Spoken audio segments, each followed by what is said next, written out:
Hello cuties, ఎలా ఉన్నారు? నేనైతే చాలా బాగున్నాను. So welcome back to my channel Nayak పెళ్ళాం.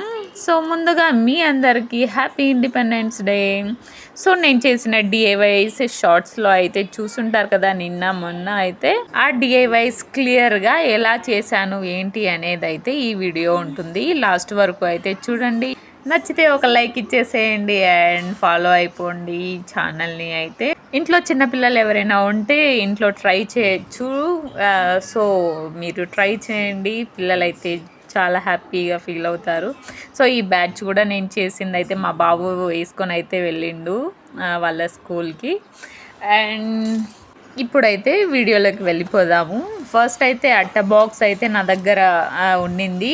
సో దానికైతే హాఫ్ అయితే కట్ చేసుకుంటున్నా. మీకు కొంచెం స్పేసియస్గా మంచిగా కావాలి అన్నా కూడా కొంచెం అట్ట బాక్స్ పెద్దది ఉన్నా పర్లేదు, వాటిని అయితే ఇలా హాఫ్ మనకు కావాల్సిన సైజులో అయితే కట్ చేసేసుకోవాలి. సో దానిపైన అయితే నా దగ్గర ఈ షైనింగ్ పేపర్ అయితే ఉండింది. ఇది కూడా నేను ఆన్లైన్లోనే తీసుకున్నాను. సో దాన్ని అయితే పేస్ట్ చేసేసి కరెక్ట్గా సైజ్కి తగ్గట్టు కట్ చేసేసుకున్నా ఎక్స్ట్రా ఉంటే. అలానే మనకు 4-5 సైడ్స్లో అయితే అతికిచ్చేసుకోవాలి.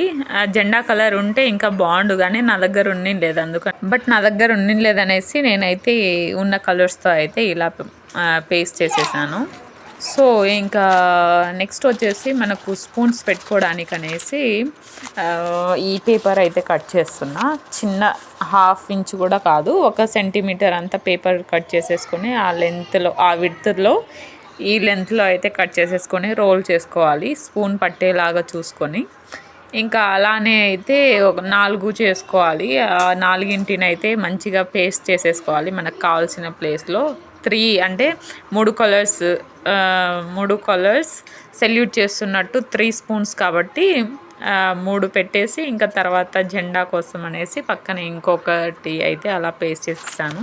సో నా దగ్గర జెండా ఉండలేదనేసి నేనైతే ఇలా ప్రిపేర్ చేస్తున్నా. సో లాస్ట్ వరకు అయితే చూడండి, మొత్తం మీకు చూస్తున్నట్టే మీకు అర్థమైపోతుంది ఏం చేస్తున్నా ఏంటి అనేసి. వాయిస్ ఇద్దామంటే మా బాబు అయితే సతాయిస్తున్నాడు, సో వాయిస్ అయితే ఇవ్వట్లేదు. సో నచ్చితే ఒక లైక్ ఇచ్చేసేయండి, మీ ఫ్రెండ్స్ అండ్ ఫ్యామిలీ మెంబర్స్కి షేర్ చేయండి.